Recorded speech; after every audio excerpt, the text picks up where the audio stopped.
A teenage girl lies broken in an arena after her champion horse throws her. Her billionaire father blames the horse until a mysterious ranch woman teaches them that some things can't be bought or fixed. They can only be healed. A story about trauma, trust, and the love that saves us all. Enjoy the story. Joy. The arena lights blazed like a second sun. Thousands of eyes fixed on the obstacle course, where a chestnut stallion with a white blaze thundered toward the oxer. On his back, a 14-year-old girl with braided hair leaned forward, her face a mask of concentration. The horse's hooves drummed against the ground, rhythmic and powerful. Then, silence. A gasp rippled through the crowd as the stallion twisted midair, his body contorting unnaturally. The girl flew sideways, her scream cutting through the stunned quiet. She hit the ground with a sickening thud. The horse, wild-eyed and trembling, bolted toward the exit. "Clara!" Samuel Rivera vaulted over the barrier, his heart a hammer in his chest.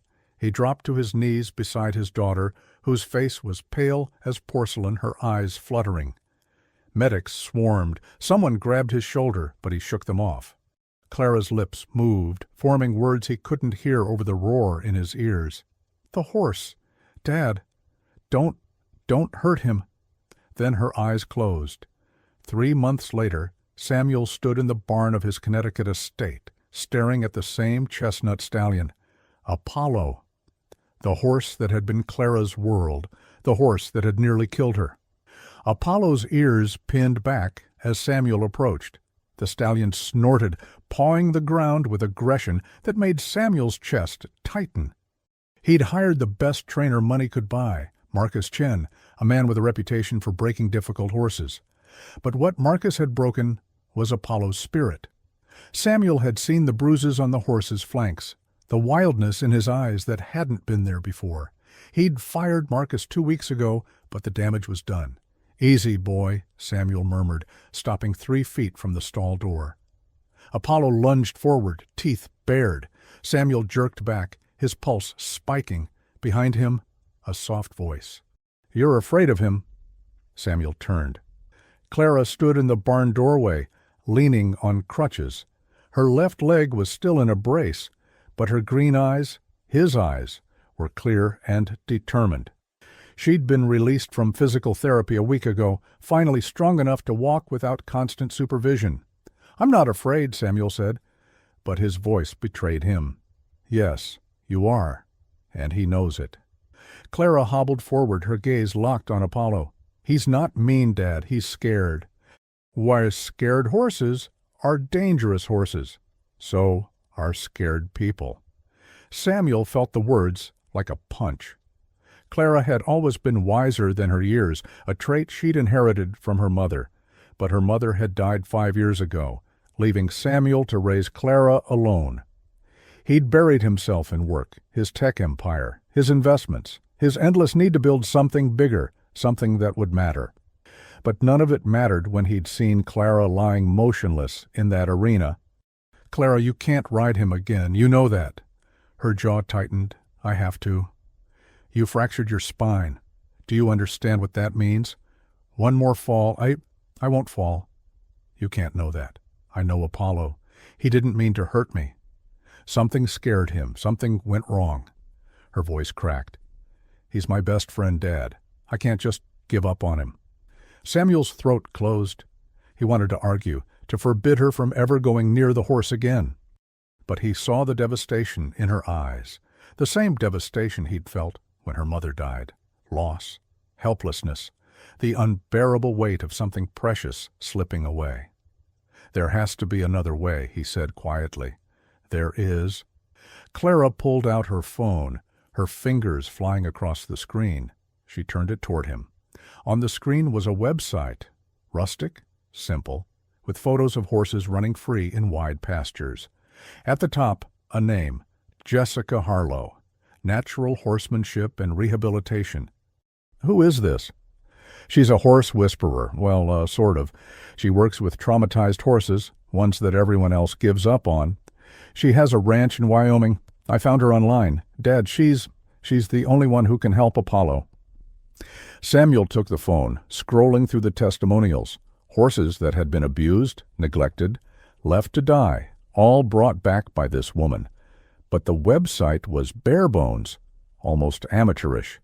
No flashy marketing, no celebrity endorsements. Just raw stories and photos of horses running free. "Wyoming," he said slowly. "Clara, I can't just—" "Please," her voice broke. "I'm begging you. If you won't do it for Apollo, do it for me. I need to know he's okay. I need to know he can be happy again." Samuel looked at his daughter, this fierce, broken girl who'd fought her way back from an injury that should have ended her, and felt his resolve crumble. "I'll call her," he said. Jessica Harlow was mucking out a stall when her phone rang. She wiped sweat from her forehead with the back of her glove, glancing at the screen. Unknown number. She almost ignored it, but something made her answer. "Harlow Ranch. Ms. Harlow, my name is Samuel Rivera. I'm calling about a horse. My daughter found your website, and she believes you can help." Jessica leaned against the stall door, her eyes narrowing. She'd heard that tone before. Wealthy, clipped, used to getting what he wanted. But there was something else underneath. Desperation. "I work with traumatized horses, Mr. Rivera, not show horses that need a tune-up. This isn't about a tune-up. My daughter was injured 3 months ago in a competition. The horse, Apollo, he's broken, aggressive. I hired a trainer who used methods I didn't approve of, and now the horse is worse. My daughter believes he can be saved. I'm not sure I agree, but I owe it to her to try." Jessica closed her eyes. She'd heard variations of this story 100 times. Rich owners who pushed their horses too hard, hired trainers who used pain instead of trust, then acted surprised when the animal fought back. What methods did the trainer use? A pause. He hit him, used a whip. I didn't know until it was too late. Jessica's jaw tightened. "And now you want me to fix what he broke?" "Yes." "That's not how this works, Mr. Rivera. Horses aren't machines. You can't just flip a switch and reset them." "I know that." His voice softened. "I'm not asking for a miracle. I'm asking for a chance for my daughter, please." Jessica hesitated. She thought of the horses in her pasture. 8 of them, all rescues, all saved from situations like this. She thought of the bills piling up on her desk, the mortgage payment due next week, the hay supplier who'd started asking for payment up front. She thought of the ranch her father had built, the legacy she was barely holding together. "I don't travel," she said finally. "If you want my help, you bring the horse here?" "That's fine. When can we come?" "Give me your email. I'll send you my rates and a contract. If you agree to the terms, we'll schedule something." "I'll agree to whatever you ask." Jessica almost laughed. "You haven't seen my rates. Ms. Harlow, money isn't the issue. Saving this horse is." She believed him, and that scared her. "I'll send the email tonight," she said, and hung up. 1 week later, a horse trailer pulled up the long dirt road to Jessica's ranch. She watched from the porch, arms crossed, as a sleek black SUV followed behind. The vehicles stopped in front of the barn, and a man stepped out of the SUV. Samuel Rivera was tall, dark-haired, with sharp features and eyes that looked like they hadn't slept in weeks. He wore jeans and a flannel shirt, an attempt to blend in, Jessica guessed, but everything about him screamed money. The watch on his wrist probably cost more than her truck. Behind him, a girl emerged, moving slowly on crutches. Clara. Jessica had seen her photo on the website Samuel had sent. A bright-eyed teenager with a smile that could light up a room, but the girl in front of her now looked haunted. "Ms. Harlow." Samuel extended a hand. Jessica shook it, her grip firm. "Call me Jessica. Let's see the horse." Samuel nodded and moved to the trailer. He opened the back door, and Jessica heard it immediately, the sound of hooves slamming against metal, a high-pitched whinny that spoke of rage and fear. "He's been like this the whole drive," Samuel said quietly. Jessica stepped forward, peering into the trailer. Apollo stood at the far end, his coat slick with sweat, his eyes rolling. She could see the scars on his flanks, faint but unmistakable. Her stomach twisted.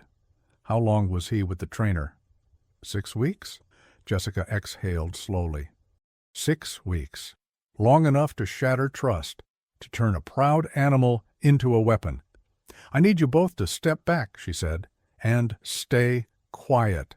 Samuel opened his mouth to argue, but Clara tugged his sleeve. They moved to the side of the barn, watching as Jessica climbed into the trailer. Apollo lunged at her immediately, teeth snapping. Jessica didn't flinch. She stood still, her breathing slow and steady, her eyes on the horse's chest. Not his eyes, not a challenge, just presence. I know, she murmured. I know what they did to you. I know you're angry. I know you're scared. Apollo snorted, his ears flicking forward, then back again. Jessica took one step closer. Apollo reared, his hooves striking the air. Jessica stepped back, giving him space. You're safe here, she whispered. No one's going to hurt you. Not anymore. For 5 minutes she stood there, speaking in that same low, steady voice. And then slowly, Apollo's breathing began to calm. His ears stayed forward, his eyes stopped rolling. Jessica extended her hand, palm flat. Apollo sniffed it, then jerked his head away, but he didn't lunge, didn't bite. Good boy, Jessica breathed. She turned and walked out of the trailer, her heart pounding. Samuel and Clara stared at her like she'd just performed a miracle. He'll stay in the round pen tonight, Jessica said. Alone. No one goes near him without my permission. Understood? Understood, Samuel said. Clara's eyes were wet. Is he going to be okay? Jessica looked at the girl, this brave, broken girl who loved a horse that everyone else had written off, and felt something shift in her chest. I don't know yet, Jessica said honestly, but I'm going to try. That night, Samuel and Clara checked into a small motel 15 miles from the ranch. It was nothing like the hotels Samuel usually stayed in. The carpet was threadbare, the walls thin, the air conditioner rattled like a dying engine. But Clara didn't complain. She sat on the edge of her bed, staring out the window at the dark Wyoming sky. Do you think she can really help him? Clara asked. Samuel sat beside her, his hand on her shoulder. I think she's going to try. That's all we can ask for. Dad, I saw the way she looked at him. She wasn't scared. She wasn't angry. She just understood. Samuel nodded slowly. He'd seen it too. The way Jessica had moved, calm and deliberate, like she was speaking a language only the horse could hear. It had been mesmerizing and unsettling. She's very good at what she does, he said carefully. She's more than that. Clara turned to him, her green eyes fierce. She's like him. Apollo, I mean. She's been hurt too, I can tell. Samuel didn't know what to say to that. He'd noticed the same thing, the walls in Jessica's eyes, the way she held herself apart, guarded. But he wasn't about to psychoanalyze a woman he'd just met. Get some sleep, he said, kissing Clara's forehead. Tomorrow's a big day. But sleep didn't come easily. Samuel lay in the dark, staring at the ceiling, thinking about Apollo, thinking about Clara, thinking about the woman who'd walked into that trailer without fear. He thought about the last 3 months, the endless hospital visits, the physical therapy sessions where Clara had cried from pain but refused to quit, the nights he'd sat alone in his study, drowning in guilt. He'd pushed her too hard, encouraged her to compete at levels she wasn't ready for. He'd wanted her to be the best, to have everything he'd never had growing up. And she'd almost died because of it. Now, watching her fight to save the horse that had nearly killed her, Samuel realized something.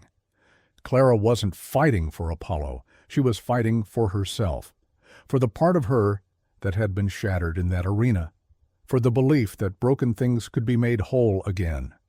He prayed Jessica could give her that. Jessica spent the night in the barn. She'd set up a cot in the tack room, close enough to hear Apollo if he panicked. But the horse was quiet, standing in the center of the round pen, his head low, his eyes half closed. She watched him through the slats of the fence, her heart aching. She'd seen this before, the shutdown, the retreat into numbness. Horses like Apollo didn't act out because they were mean. They acted out because they'd learned that aggression was the only way to protect themselves. You and me both, she whispered. Jessica's phone buzzed. She glanced at it, her stomach sinking. A text from her ex-husband, Derek. "Heard you're working for some billionaire now. Moving up in the world, Jess. Don't forget who helped you build that ranch." Jessica deleted the message without responding. Derek had helped build nothing. He'd taken her father's ranch, run it into the ground with bad investments and worse decisions, then walked away when the debt became too much. Jessica had spent the last 5 years clawing her way back, piece by piece, horse by horse. She didn't owe Derek anything. But the text unsettled her. How had he heard about Samuel? She'd only sent the contract 3 days ago. She pushed the thought aside and focused on Apollo. Tomorrow, the real work would begin. Samuel and Clara arrived at the ranch at dawn. Jessica was already in the round pen with Apollo, her movements slow and deliberate. She held a long lead rope, but she wasn't using it to control the horse. She was simply being. Apollo circled her, his eyes wary but curious. Every time he moved closer, Jessica rewarded him with stillness. Every time he moved away, she gave him space. "It's like a dance," Clara whispered. Samuel nodded. He'd never seen anything like it. Jessica wasn't forcing Apollo to trust her. She was inviting him to. After an hour, Jessica opened the gate and walked out, her face calm but her eyes exhausted. "How is he?" Samuel asked. "Better than I expected. Worse than I hoped." Jessica wiped sweat from her forehead. "He's testing me, trying to figure out if I'm safe. It's going to take time." "How much time?" "Months. Maybe longer." Samuel's jaw tightened. "Months? Clara starts school in 6 weeks. Then you should have brought him to me sooner." The words were sharp but not cruel. Samuel flinched anyway. "I'm sorry," he said quietly. "I didn't mean to—" "I know," Jessica's voice softened. "Look, I understand you want this fixed quickly, but trauma doesn't have a timeline. Apollo needs to feel safe again. That can't be rushed." Clara stepped forward, her crutches tapping against the dirt. "Can I try? Can I go in with him?" "No," Samuel said immediately. "Dad, absolutely not." Jessica looked between them, her expression unreadable. "She's right, though. Eventually, Apollo needs to see her, needs to know she's okay. He almost killed her, and she almost died. They both need to heal." Jessica crouched down, meeting Clara's eyes. "But not yet. Not until I'm sure he won't hurt you, okay?" Clara nodded, her eyes shining with tears. "Okay." Over the next 2 weeks, Samuel and Clara stayed at the motel, driving to the ranch every morning. Samuel had cleared his schedule, delegating his business to his second-in-command. Clara did her schoolwork on her laptop, sitting on the porch of Jessica's farmhouse, watching Apollo in the pasture. Slowly, the horse began to change. His ears stayed forward more often. He stopped lunging at Jessica. He even let her touch his neck, his withers, the places where Marcus had struck him. Samuel watched Jessica work, fascinated. She never raised her voice, never used force. She simply waited, listened, responded. It was a kind of patience he'd never seen before, a kind he'd never had. One evening, after Clara had fallen asleep in the SUV, Samuel found Jessica sitting on the porch, drinking coffee and watching the sunset. "Mind if I join you?" he asked. Jessica glanced at him, then gestured to the empty chair beside her. "It's your dime." Samuel sat, stretching his legs out. They sat in silence for a moment, the only sound the distant whinny of horses in the pasture. "Thank you," Samuel said finally, "for what you're doing, for Apollo, for Clara." "I'm not doing it for free." "I know, but still, thank you." Jessica sipped her coffee, her gaze distant. "Your daughter loves that horse, really loves him. That's rare. She loves him more than she loves me, I think. Maybe. But she needs you to love him too. That's what this is about." Samuel frowned. "I don't understand."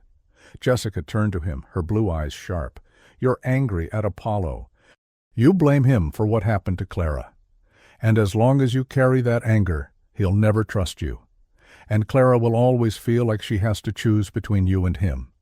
The words hit Samuel like a punch.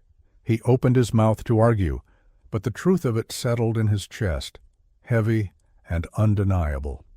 "I don't know how to stop being angry," he said quietly. "Start by forgiving yourself." Samuel looked at her, startled. "What?" "You think this is about Apollo. It's not. It's about you. You blame yourself for what happened to Clara, and that's a weight you can't carry and still help her heal." Samuel's throat tightened. He wanted to deny it, but he couldn't. The guilt had been eating him alive for months. "I pushed her too hard," he whispered. "I wanted her to be great, to have everything, and she almost died." Jessica set down her coffee, her expression softening. "You made a mistake. That doesn't make you a bad father. It makes you human." Samuel felt something crack inside him. He covered his face with his hands, his shoulders shaking. He hadn't cried since the night of the accident, but now the grief came pouring out, for Clara, for Apollo, for the life they'd almost lost. Jessica didn't touch him, didn't speak. She just sat there, steady and present, the way she did with the horses. When Samuel finally looked up, his eyes were red, but his chest felt lighter. "I'm sorry," he said, his voice hoarse. "Don't be." Jessica stood, brushing dirt from her jeans. "Grief is just love with nowhere to go. Let it out, Mr. Rivera. It's the only way forward." She walked into the house, leaving Samuel alone with the sunset and the sound of horses breathing in the dark. By the third week, Apollo began to let Clara approach the round pen. Jessica supervised, her hand on the gate, ready to intervene if the horse showed any signs of aggression. But Apollo just stood there, his ears forward, watching Clara with something that looked like curiosity. "Talk to him," Jessica said softly. Clara's voice trembled. "Hey, boy, it's me. It's Clara." Apollo took one step forward, then another. Clara's breath hitched. "I missed you," she whispered. "I missed you so much." The horse stopped 3 feet away, his nostrils flaring as he scented her. Clara extended her hand, palm flat, tears streaming down her face. Apollo sniffed her hand. Then, slowly, he pressed his forehead against her palm. Clara sobbed, her whole body shaking. "I'm sorry. I'm so sorry I let them hurt you." Samuel, watching from outside the pen, felt his own tears fall. He'd spent so long seeing Apollo as the enemy, as the thing that had stolen his daughter's safety. But now, watching them together, he saw the truth. Apollo was just as broken as Clara, just as desperate to heal. Jessica opened the gate, gesturing for Samuel to enter. He hesitated, then stepped inside. Apollo's ears flicked back, his body tensing. "Easy," Jessica murmured. "Samuel, walk toward him slowly. Don't look at his eyes. Look at his chest." Samuel obeyed, his heart hammering. He stopped beside Clara, his hand shaking as he reached out. Apollo didn't move, didn't lunge. He just stood there, breathing. Samuel touched the horse's neck, feeling the warmth of his coat, the steady thrum of his pulse. "I'm sorry," Samuel whispered. "I'm sorry for what they did to you. I'm sorry I didn't protect you." Apollo exhaled, a long, deep breath that seemed to release something neither of them had been able to name. Jessica smiled, a rare, genuine smile that transformed her entire face. "That's progress," she said. That night, Samuel invited Jessica to dinner at the motel's small diner. She hesitated. She didn't do meals with clients, but something about the look in his eyes made her say yes. They sat in a cracked vinyl booth, eating burgers and fries, while Clara dozed in the booth behind them, exhausted from the day's emotions. "You're good at this," Samuel said, nodding toward Clara. "Not just with horses, with people." Jessica shrugged. "Horses are easier. They don't lie." "Is that why you work with them? Because people do?" Jessica looked at him, her guard rising. "That's a personal question, Mr. Rivera." "Call me Samuel, and I'm sorry. I didn't mean to pry." "Yes, you did." Jessica took a bite of her burger, chewing slowly. "But I'll answer anyway. Yes, I work with horses because they're honest. When they're scared, they show it. When they're angry, they show it. People hide. People pretend. Horses don't." "That sounds lonely." Jessica's jaw tightened. Maybe it is, but it's safe. Samuel studied her, seeing the walls she'd built, the same walls he'd built around himself after Clara's mother died. I get that, he said quietly. After my wife died, I threw myself into work, into being everything Clara needed. I didn't let anyone in, didn't let myself feel anything. I thought it was safer that way. Was it? No, it was just emptier. Jessica looked down at her plate, her expression softening. I'm sorry about your wife. Thank you. And I'm sorry about whatever it is that made you build those walls. Jessica laughed, a bitter sound. You don't even know if I have walls. You do. I recognize them because I have the same ones. They sat in silence for a moment, the air between them charged with something neither of them wanted to name. You should get back, Jessica said finally, standing. Clara needs rest, and so do I. Samuel nodded, but as she turned to leave, he caught her wrist gently. Jessica. She froze, her eyes meeting his. Thank you, he said. For everything. Jessica pulled her hand away, but her expression softened.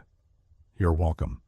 She walked out into the night, leaving Samuel sitting alone, his heart beating just a little faster than it should. Over the next week, Samuel and Jessica spent more time together. He helped her repair fences, feed the horses, muck out stalls.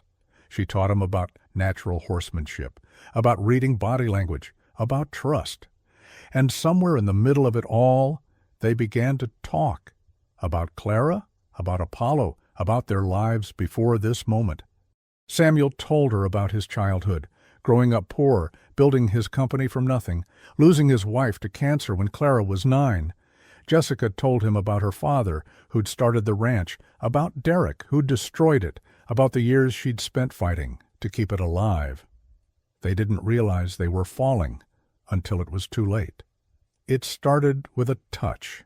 Samuel's hand on Jessica's shoulder as she stumbled over a loose board. Then a laugh, Jessica's genuine, unguarded laughter, when Samuel tried to saddle a horse and did it backward. Then, one evening, as they stood in the barn watching Apollo graze peacefully in the pasture, Samuel turned to Jessica and said, I think you're the bravest person I've ever met. Jessica's breath caught. I'm not brave, I'm just stubborn. No, you're brave. You saved Apollo, you saved Clara, you saved me. I didn't save you. You did. Samuel stepped closer, his voice low. You made me feel again. You made me believe that broken things can heal. Jessica's eyes filled with tears. Samuel, He kissed her, gentle, tentative, like he was afraid she'd pull away. But she didn't. She kissed him back, her hands tangling in his hair, her heart breaking open after years of being locked away. When they finally pulled apart, Jessica was crying. I can't do this, she whispered. Why not? Because you're going to leave. You're going to take Clara and Apollo and go back to your life, and I'm going to be here alone, with nothing but horses and memories. Samuel cupped her face in his hands. What if I don't leave? You have a company, a life. You can't just watch me. Jessica stared at him, her heart pounding. She wanted to believe him, but she'd believed Derek once, and he'd shattered her. I need time, she said. Take all the time you need. But as Samuel walked away, Jessica knew the truth. She was already in too deep. Everything changed when Vanessa arrived. Samuel was in the barn brushing Apollo when he heard the sound of tires on gravel. He looked up to see a silver Mercedes pulling into the driveway. His stomach dropped. Vanessa, his ex-wife, Clara's stepmother until the divorce 2 years ago, stepped out of the car, her designer heels clicking against the dirt. She looked exactly the same, immaculate black hair, sharp red lips, a suit that probably cost more than Jessica's truck. Samuel, Vanessa said, her voice smooth as silk, we need to talk. Clara appeared in the barn doorway, her face going pale. What is she doing here? I don't know, Samuel said quietly. He walked toward Vanessa, his jaw tight. How did you find me? You're not exactly hard to track. Vanessa's gaze swept over the ranch, her lip curling in disdain. This is where you've been hiding? With your little horse project? This isn't a project. This is for Clara. Clara, Vanessa's eyes softened, or pretended to. How is she? I've been so worried. You didn't call once, Clara said from the doorway, her voice cold. Not once in 3 months? Vanessa flinched. Darling, I wanted to, but your father— Don't lie, Samuel said sharply. You didn't call because you didn't care. You never have. Vanessa's mask slipped just for a moment, revealing the anger beneath. I came here to talk about custody, Samuel. My lawyer thinks— No. Samuel's voice was steel. You're not taking her. I'm not taking her. I'm asking for joint custody. Or did you forget that I was married to you for 5 years, that I helped raise Clara? You tolerated Clara. There's a difference. Vanessa's eyes blazed. I gave up my career for you. I played the perfect wife while you buried yourself in work. And when Clara got hurt, you didn't even tell me. Because you never cared about her. You cared about the lifestyle, the money, the status. And you cared about being a martyr. Vanessa stepped closer, her voice low and venomous. Poor Samuel, raising his daughter alone, sacrificing everything. But we both know the truth, don't we? You pushed Clara to compete because it made you feel important, because it gave your life meaning. And when she almost died, you ran, just like you always do. Samuel felt the words hit like a physical blow, not because they were true, but because they were close enough to hurt. Jessica appeared behind Clara, her eyes sharp. I think you should leave. Vanessa turned, her gaze raking over Jessica with cold disdain. And who are you? Someone who actually cares about Clara. Vanessa laughed, a sharp, cruel sound. Oh, I see, the horse trainer. How quaint. She looked at Samuel. Is this what you've been doing out here, playing house with the help? Get out, Samuel said, his voice shaking with rage. I'll go. But I'm filing for custody, Samuel, and I'll win. Because you abandoned your daughter to chase some fantasy in the middle of nowhere, any judge will see that. She turned and walked back to her car, her heels clicking like gunshots. Samuel stood frozen, his fists clenched. Clara was crying, Jessica's arm around her shoulders. As Vanessa's car disappeared down the road, Jessica looked at Samuel and said quietly, She's going to fight dirty. I know. You need a lawyer. I know. And you need to decide what you really want. Because if you stay here, you're going to have to fight for it. Samuel looked at Clara, then at Jessica, then at Apollo grazing peacefully in the pasture. He thought about the life he'd left behind, the company, the money, the endless treadmill of success. He thought about the life he'd found here, simple, hard, real. I know what I want, he said. But Vanessa wasn't done. Over the next 2 weeks, she launched a campaign designed to destroy Samuel. She hired a private investigator who dug up every detail of Samuel's time at the ranch. She called Samuel's business partners, spreading rumors that he'd abandoned his company. She reached out to Clara's school, claiming Samuel was keeping Clara in an unsafe environment. And then she found Derek. Jessica was in the barn when Derek showed up, his face flushed with alcohol and anger. So it's true, he slurred. You're shacking up with some billionaire. Jessica's stomach turned. Derek, you need to leave. I need to leave? This is my ranch, Jess. I built this place. You destroyed it. I rebuilt it, and it's mine now, legally. Derek laughed, bitter and ugly. Legally, right. Because you're so good at playing by the rules. He stepped closer, his breath reeking of whiskey. You think he's going to stay? You think he's going to choose you over his perfect little life? Get out. Make me. Samuel appeared in the doorway, his eyes cold. She asked you to leave. Derek turned, swaying. And who the hell are you? Someone who's about to call the police if you don't walk away right now. Derek sneered. Billionaire to the rescue. How touching. He looked at Jessica. You always did have a thing for men who'd leave you. Samuel moved so fast Derek didn't have time to react. He grabbed Derek by the collar, shoving him toward the door. If you ever come near her again, Samuel said, his voice deadly calm, I'll make sure you regret it. Derek stumbled out, cursing. But as he reached his truck, he turned back and shouted, She's using you, you know. She's broke. She's desperate. She's— Samuel slammed the barn door shut, cutting off Derek's voice. Jessica stood frozen, her arms wrapped around herself. She looked small, vulnerable, nothing like the strong woman who'd saved Apollo. "Jessica," "He's right," she whispered.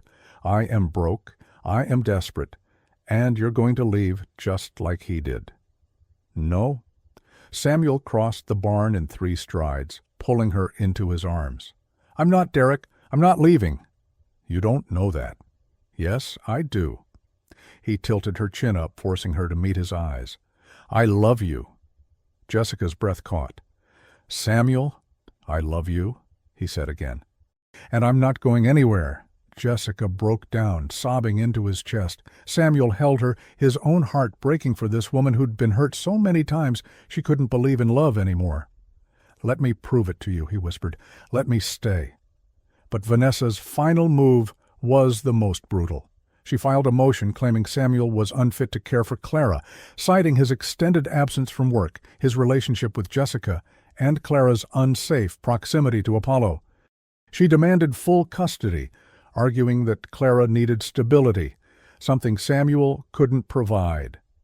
The court date was set for 3 weeks. Samuel sat in Jessica's living room, his head in his hands, the legal documents scattered across the coffee table like shrapnel.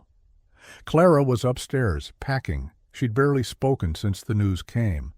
Jessica stood by the window, her arms crossed, staring out at the pasture where Apollo grazed in the fading light.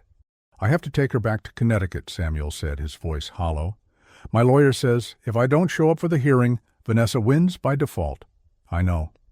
"And I can't take Apollo. Not yet. He's not ready." "I know." "Jessica, look at me." She turned, and Samuel saw the tears she was trying to hide. "This is what I was afraid of," she said. "This is why I didn't want to—" "Don't." Samuel stood, crossing to her. "Don't say it. You're leaving, just like I knew you would." "Come, I'm coming back." "You don't know that. You have a court battle, a company, a daughter who needs stability. How can you promise me anything?" Samuel cupped her face, his thumbs brushing away her tears. "Because you're not something I'm leaving behind. You're something I'm fighting for. You and Clara and Apollo. You're my life now. Not the company, not the money. You." Jessica wanted to believe him. God, she wanted to believe him. But every man she'd ever trusted had walked away. "What if you lose?" she whispered. "What if Vanessa takes Clara? Then I'll fight harder, and I'll still come back to you." Jessica closed her eyes, leaning into his touch. "I don't know if I'm strong enough for this. You're the strongest person I know." "Then why do I feel like I'm falling apart?" Samuel kissed her forehead, soft and tender. "Because love is terrifying, and you haven't let yourself feel it in a long time." Jessica laughed through her tears. "You sound like a therapist." "I sound like a man who's terrified of losing you." They stood there for a long moment, holding each other, neither of them knowing what came next. Upstairs, Clara appeared in the doorway, her bag slung over her shoulder. Her eyes were red from crying. "Dad," she said quietly, "can I say goodbye to Apollo?" Samuel nodded. "Of course." In the round pen, Apollo stood perfectly still as Clara approached. She'd left her crutches behind. Her leg was stronger now, though she still limped.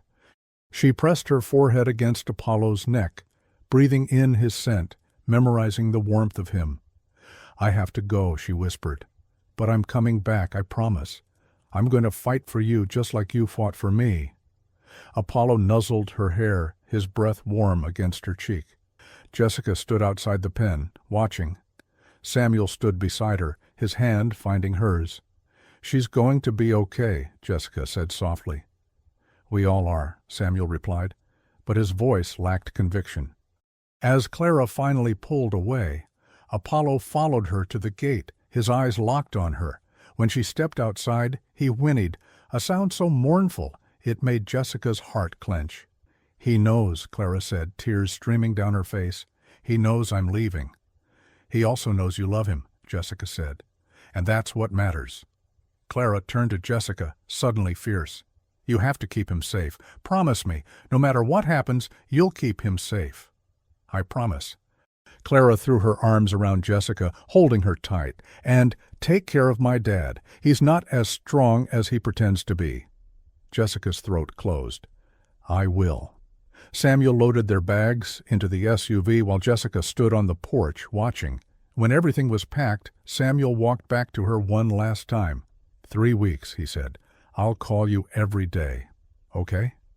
And when this is over, I'm coming back. No matter what the court decides, I'm coming back to you." Jessica nodded, not trusting her voice. Samuel kissed her, desperate, longing, a kiss that tasted like goodbye, even though neither of them wanted it to be. Then he got in the car. Clara pressed her hand against the window, her face wet with tears. Apollo stood at the fence, watching as the SUV disappeared down the dirt road. Jessica sank onto the porch steps, her head in her hands, and let herself cry. The first week back in Connecticut was hell. Samuel threw himself into preparing for the custody hearing, meeting with lawyers, gathering evidence, documenting everything he'd done for Clara. But Vanessa's team was relentless. They painted Samuel as an absent father, a man who'd prioritized a romantic fantasy over his daughter's well-being. They brought in Clara's therapist, who testified that Clara had become emotionally dependent on Apollo, an unhealthy attachment that Samuel had encouraged.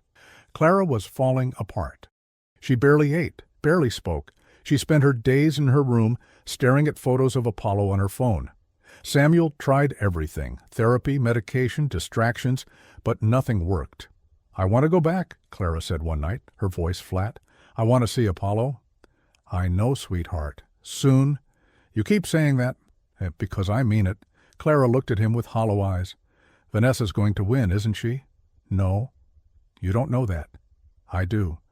"Because I'm not going to let her take you from the life you want, from the life we've built."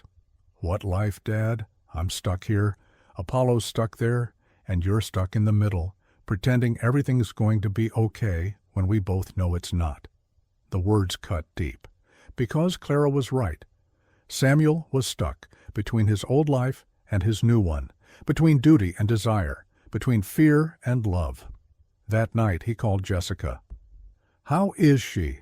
Jessica asked immediately. "Broken." Jessica was silent for a long moment. "And you?" "The same." "Samuel, I need to tell you something." His stomach dropped at her tone. "What?" "Derek came back. He's been calling, showing up, threatening to—" She stopped, her voice breaking. "He's trying to take the ranch.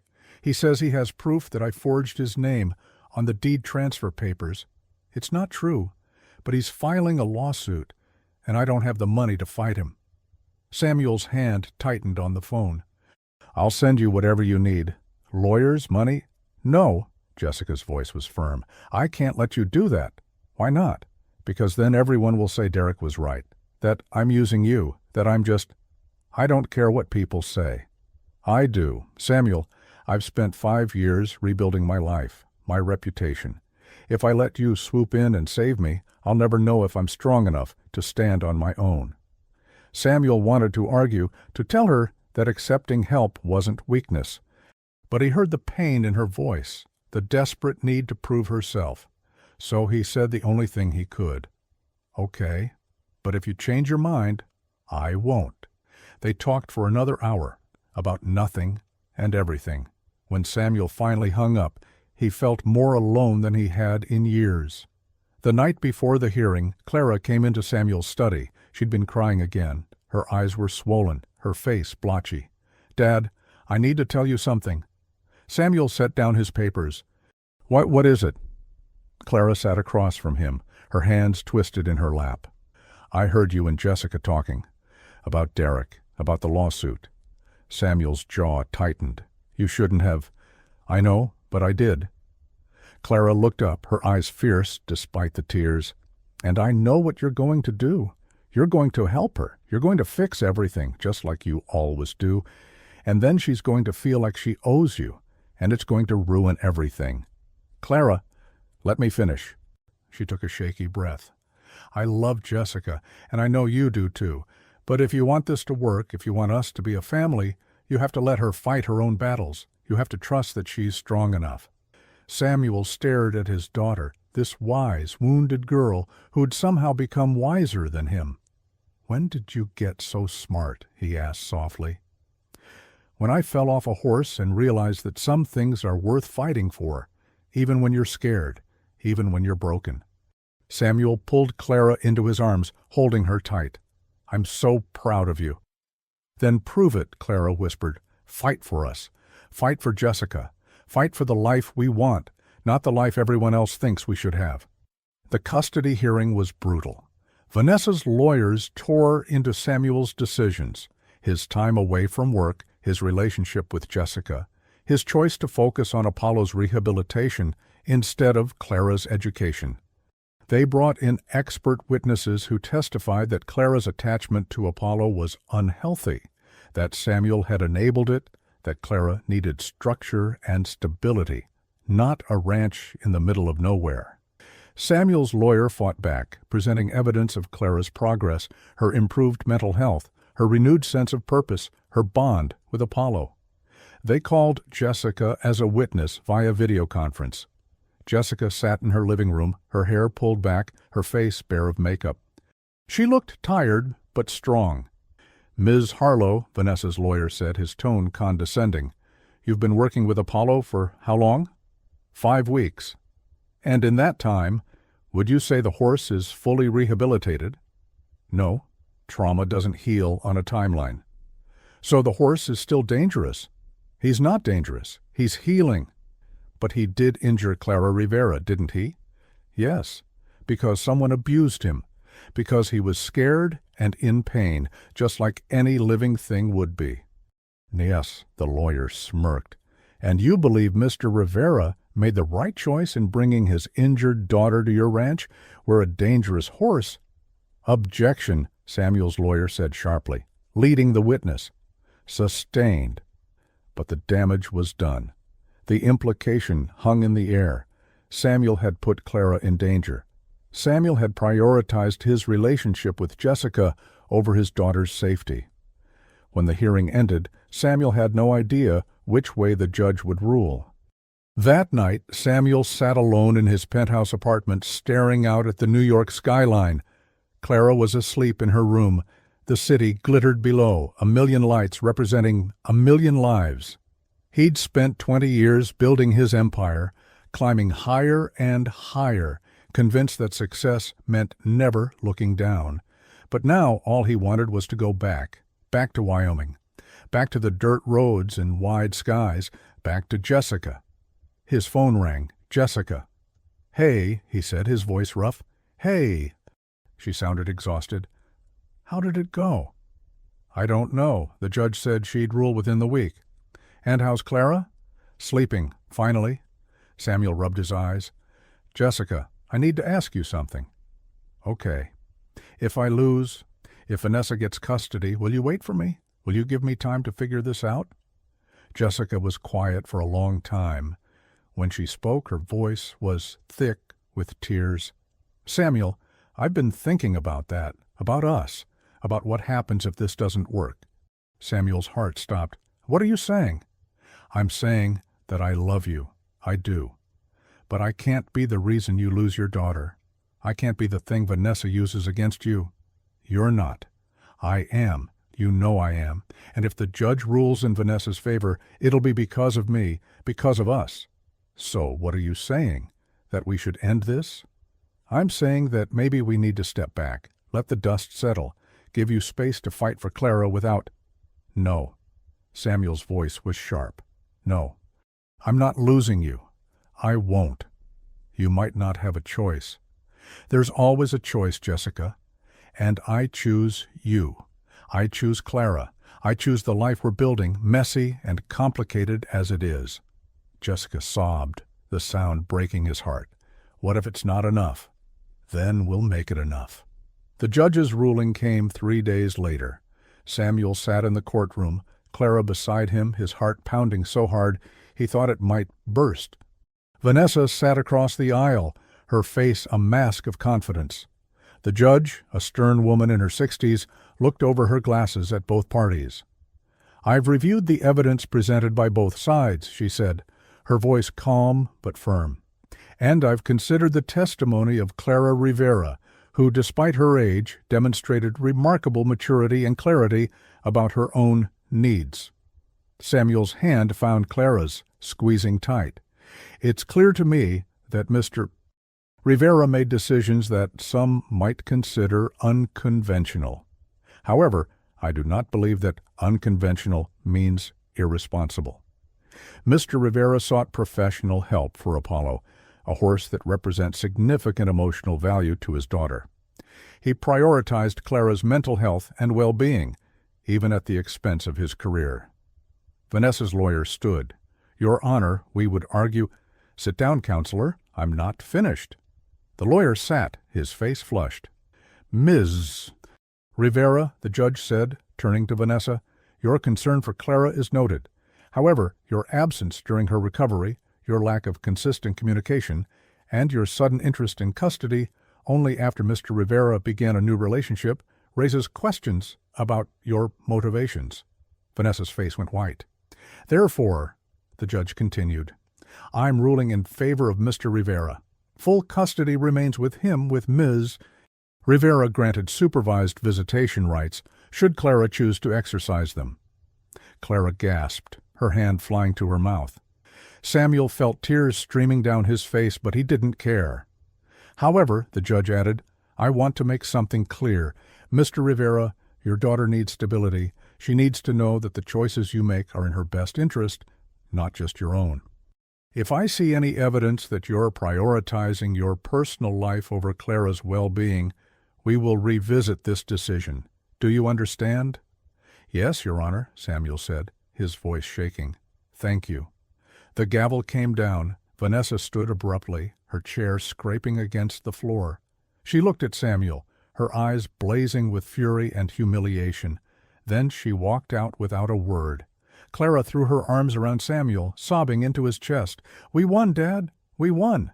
"We did, sweetheart. We did." But as they left the courtroom, Samuel felt the weight of the judge's words. He'd been given a second chance, and he wasn't going to waste it. They flew back to Wyoming the next day. Jessica was waiting on the porch when they arrived, Apollo standing beside her in the pasture. The moment Clara saw him, she ran, limping but running toward the fence. Apollo galloped to meet her, his hooves thundering against the ground. He skidded to a stop at the fence, pressing his head over the rail. Clara wrapped her arms around his neck, sobbing and laughing at the same time. "I'm back," she whispered. "I'm back, and I'm never leaving you again." Samuel walked up to Jessica, his heart in his throat. She looked at him with red-rimmed eyes, her arms wrapped around herself like she was holding herself together. "You won," she said softly. "We won." "Samuel, He kissed her, cutting off whatever she was going to say. He kissed her like he'd been drowning, and she was air. When they finally pulled apart, both of them were crying. "I meant what I said," Samuel whispered. "I'm not leaving. I'm staying here with you." "What about your company?" "I'm stepping down as CEO, promoting my second-in-command. I'll stay on the board, work remotely, but I'm done with that life. It's not mine anymore." Jessica stared at him, disbelief and hope warring in her eyes. "You can't just—" "I can, and I am." He took her hands. "Jessica, you and Clara and Apollo, you're my family now, and I'm not letting go." Jessica broke down, collapsing into his arms. Samuel held her, feeling her walls finally crumble, feeling her let him in. "I love you," she whispered. "I love you too." They stood there, holding each other, while Clara and Apollo played in the pasture, and the Wyoming sun set the sky on fire. 3 months later, Clara rode Apollo for the first time since the accident.